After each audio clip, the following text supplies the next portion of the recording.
I am Daniel Lucas, and welcome to Book 101 Review. Book 101 is all about the books that I read for the last 40 years. And today I have my special guest, one of her advocacy to make Tech Simplifier and business strategies, no other than Miss Cara Williams. Hey, thanks for having me.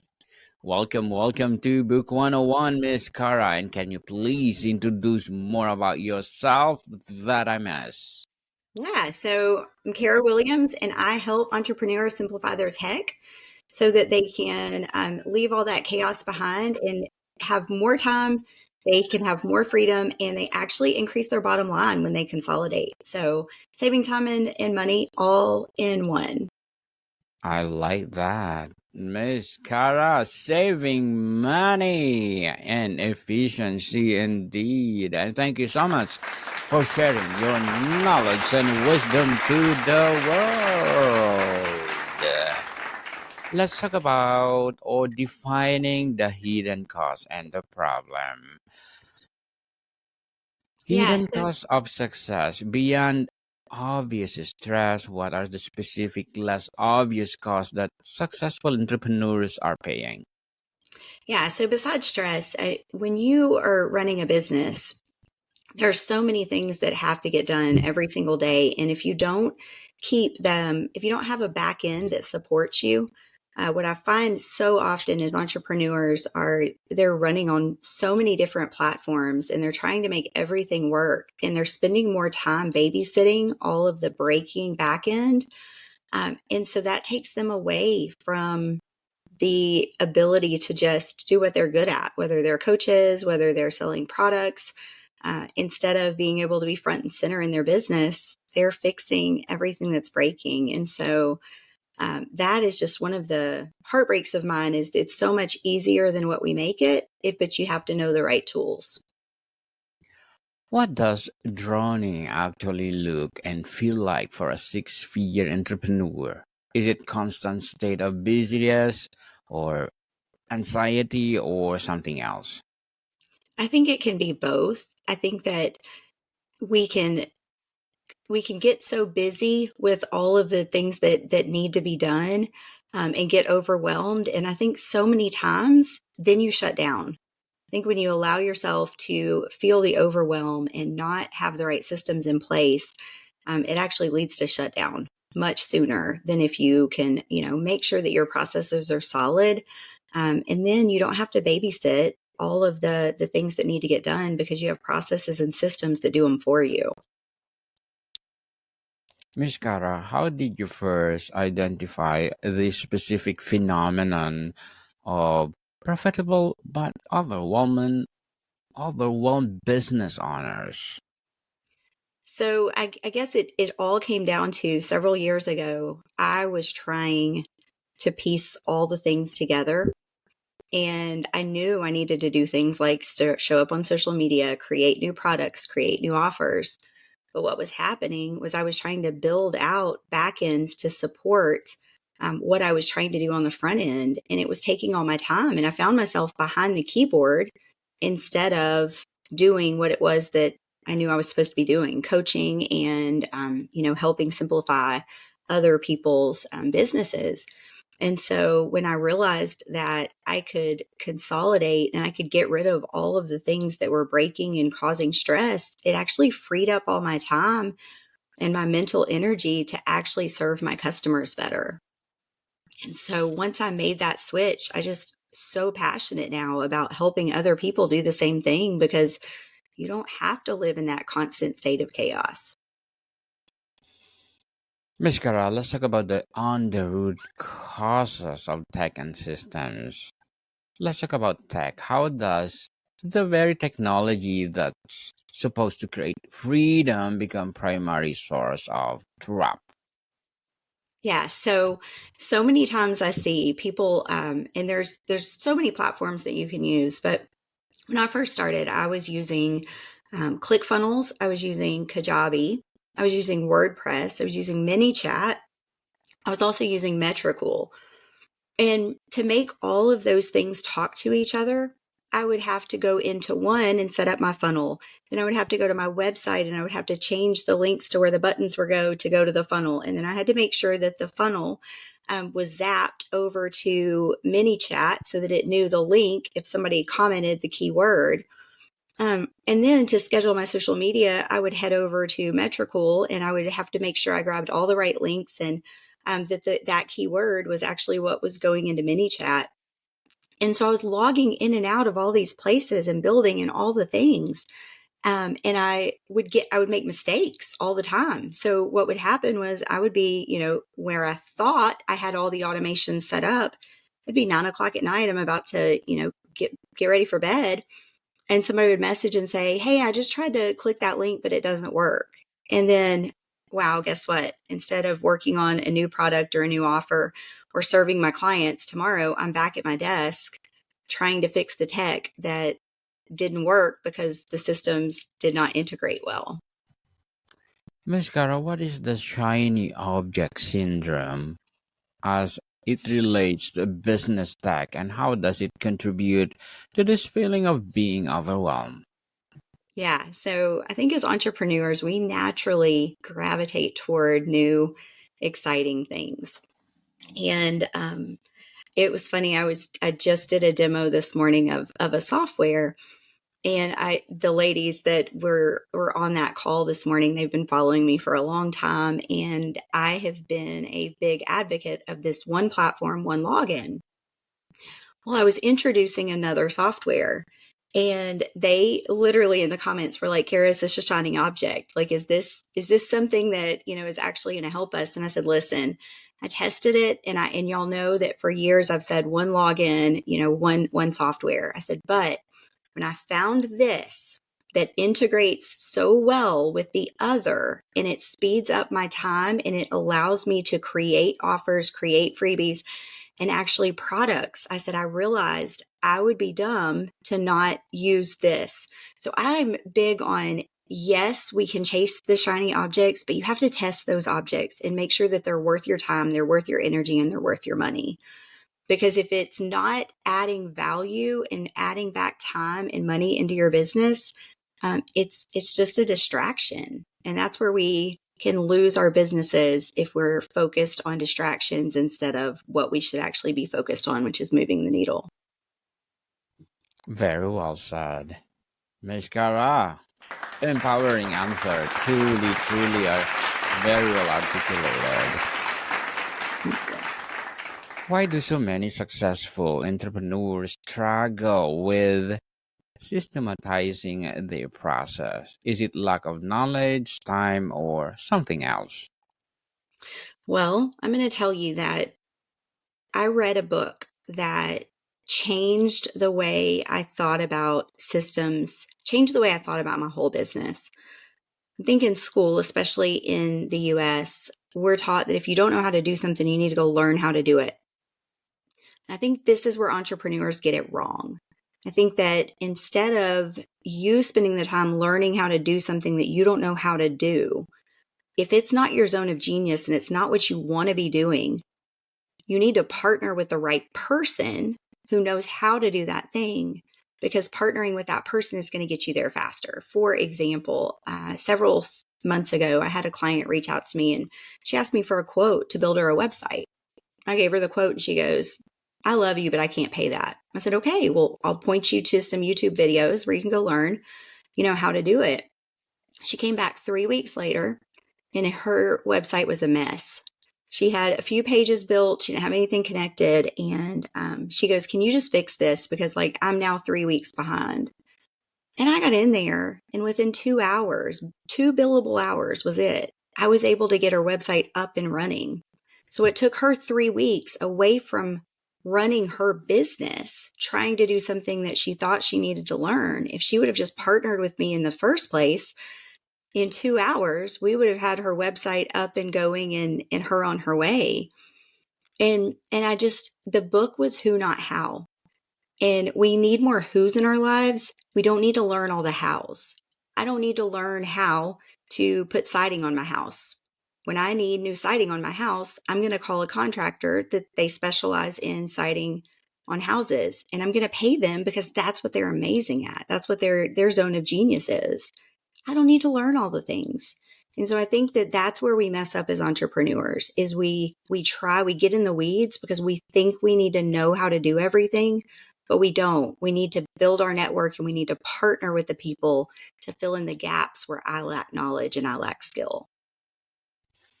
Miss Cara, on the root causes, team and delegation, many entrepreneurs are great doers but struggle to become managers. Why is it the transition is so difficult even when they can afford to hire help? So I'm so guilty of this. I have an assistant, and sometimes I'll think, like, I just need to reach out and have her do XYZ, but I can do it faster myself. And what I've realized is, and I use Loom a lot. I don't know if I love Loom. But what I've realized is if I will stop and I will take the extra time to create the task, if it's not urgent, right? If it needs to be done this second because it's going to affect my bottom line, I'm just going to jump in and do it. But if I will actually jump on and I will turn Loom on and I will walk through, here's how I do this, then the next time I need that task done, I know she's now going to know how to do it. She's going to do it the way I taught her. And that's one less thing on my plate. But in the moment, so it's so much easier for us to just take over and do it for them or do the thing than hand it off because we don't want to train. And that's actually one of the thing, I guess the gaps I found in the market was I love the HighLevel platform. I don't use HighLevel itself. I use a white label because I love the customer service.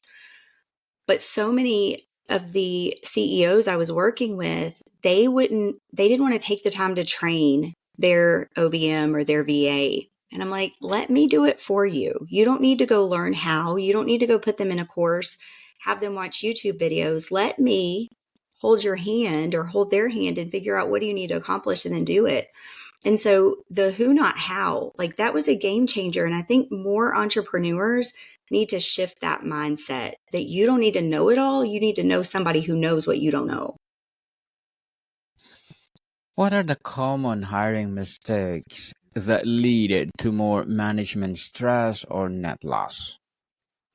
So one of the things I always do if I'm hiring someone is I always hire on a project base to start out with. So I'll normally have 3 people that I bring in and I give them the exact same project, the exact same, words, pictures, whatever it is, scope of work. And then I look at the quality of what they gave me and I see which one is the best fit. I think that so many times entrepreneurs will talk to someone and they'll think, oh yeah, this person, they really sell them. Like, yes, they're going to be great. It's going to be amazing. This person knows all the things, but they haven't tested their skills to know that they actually know all the things. Their resume may look good. They may talk the talk, but they don't vibe together and it's not the right feel for your business, whether it's, editing your videos or creating your website. It's got to really fit that mold. And so I think that's probably the most common mistake people make when they hire is not making sure that person knows what they're doing.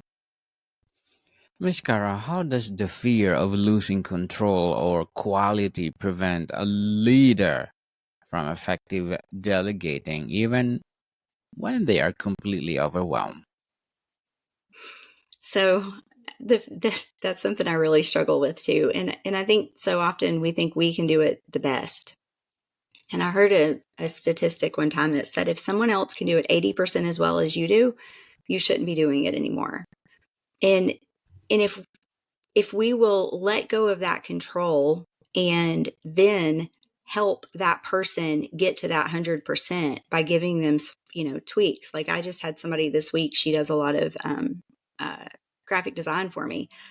And when I see something now, I'm like, she does an amazing job and I'm very hands off. I want to be able to turn over a project to someone and just let them take it because they're my who.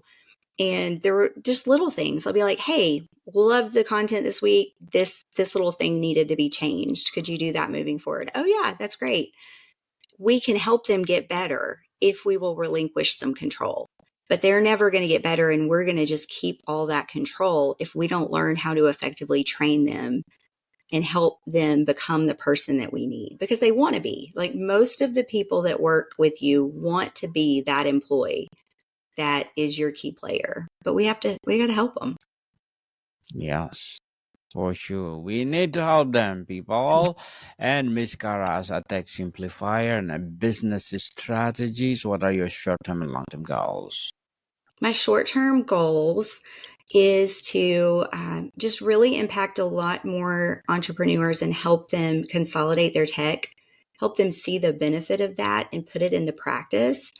And then my long-term goals would be to grow a team that could help more entrepreneurs so that we can kind of just spread this movement of, friends, we're doing it the hard way. We're overspending on platforms. We're underutilizing our platforms, and we're spending more time and energy when there's a simpler way.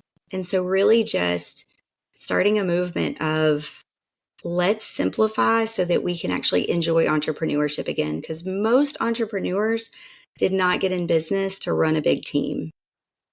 That wasn't their goal. They wanted, more freedom and a bigger bottom line. They didn't want to be a staffing agency. So I just think helping more people with that is my short-term and my long-term goal, but starting small and then, growing a team to have a bigger impact. Baby steps indeed, and good luck to your goals, Miss Cara, and looking forward for more success.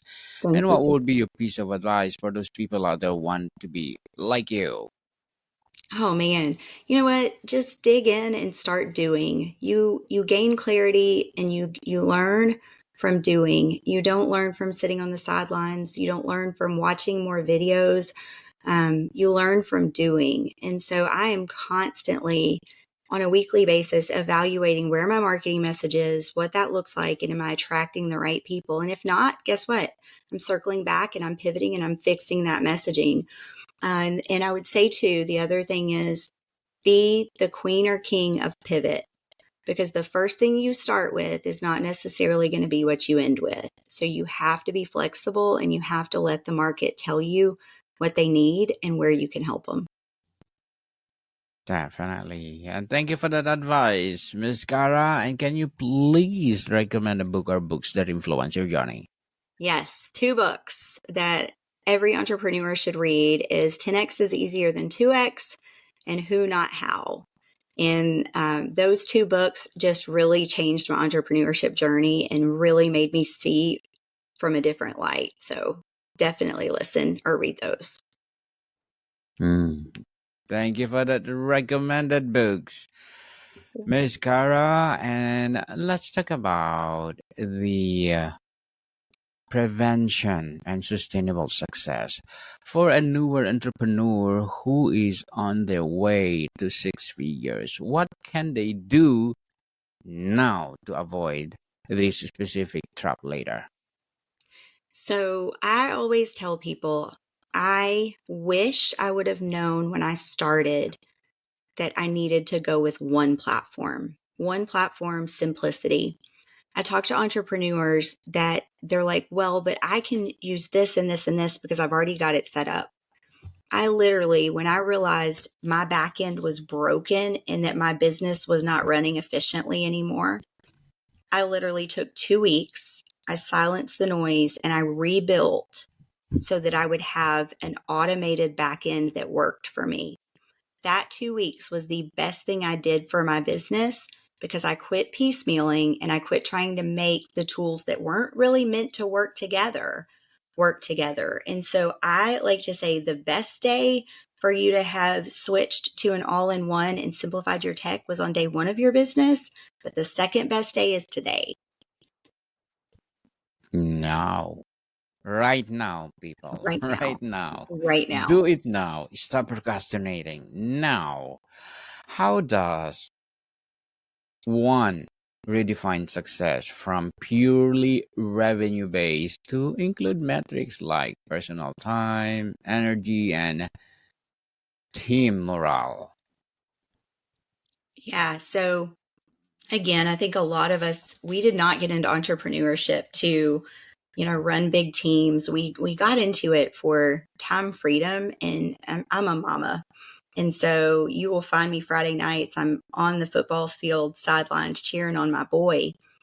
And I see so often entrepreneurs, they they get so, and I'm guilty of this too, so addicted to what we're doing because we love what we do. I mean, that's the one thing about being an entrepreneur is like if you don't love it, you're not going to be successful. And so I think really looking at is this next sale, if I'm going to miss this important event, vacation, time with my kiddo to make this sale, which one am I going to look back and regret? Am I going to regret not having more money in the bank or not spending that time with my kiddo or going on that vacation? And so when even when I market my, one login, simplify your tech, I tell people your bottom line is going to increase when you cancel all the tools and you switch to one. And you get to choose where you use that money and that extra time. You can either put it back into your business and you can market, or you can use it to go on a family vacation, or you could use it to, take your family and do something, fun Saturday morning. Let's go try a new breakfast joint. Like you're going to have more time freedom and more money. It's you get to choose what you do with it. Yeah, if we reinvest in our business, we're going to make more bottom line, but instead would that investment be better to spend on those people that you love and care about? Sometimes that's the right answer. Yes, definitely. The right answer to do both. You have money and, of course, you have family to spend with. What role does creating an owner's mindset versus a technician's mindset play a building a sustainable, overwhelming business? What are the two mindsets? I'm sorry.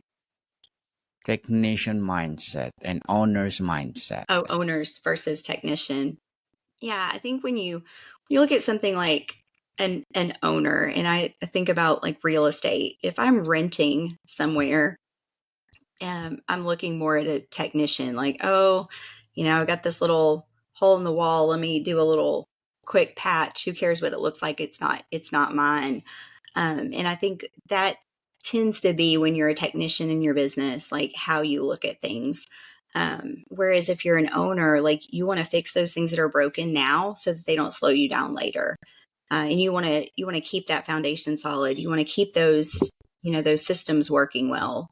And so I think just really taking ownership too that what is happening in your business is a result of what you're putting into your business. So if you're treating it, I had somebody the other day say, if I followed you around for a week, would I know you were serious about your business?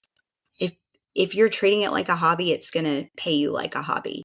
If you're treating it like a business, it's going to pay you like a business. And so I think just taking ownership and realizing like you're responsible for your own success. And if you're not seeing what you want in your business, guess what? Quit acting like an employee and act like an owner and make some changes. Yes. Act like you are the owner of the business. Mm. Miss Cara, before we wrap up our discussion for today, I'm inviting you to please do listen to my other podcast, people. My other podcast, because my abstract essay is already in fifth season, abstract poetry in second season, and my book 101 review in fifth season too. Comedy 101 in second season, and my food 101 in fifth season as well. Geography 101 in fourth season, and my baby podcast Law 101 and Mental Health 101 Love Letters in third season, and Movie 101 Review Music 101 in fourth season, and Science 101 and Sex 101 in its first season. Please listen to them wherever you listen your podcast. So, Miss Cara, finally, if an entrepreneur takes only one thing away from this conversation, what is the most crucial mindset shift or action item to stop drowning, the start of thriving again? Well, the biggest mindset shift, I think just realizing that entrepreneurship is the hardest thing that you're ever going to do, and knowing that and I keep track of like referrals, and I call them like my customer love notes, because there are days it's going to get so hard and you're the only one that's going to pick yourself up. So just remembering that you chose this and that it's going to be hard, but it's going to be worth it in the end. But you've got to be resilient and you've got to have the grit to get back up. Miss Cara Williams, thank you so much for sharing your knowledge and wisdom to the world. So can you please invite our listeners to support your business, your advocacy, or whatever projects that you're doing right now? Yes. So they can find me at Help Me Cara on all the socials, and that's my website as well, helpmecara.com. Yes, people, let's support Miss Cara Williams, because if you support her, for sure, more and more empowering business to come. So, Miss Cara, thank you so much for your time. Thank you. I appreciate it. More to come, people. See you soon.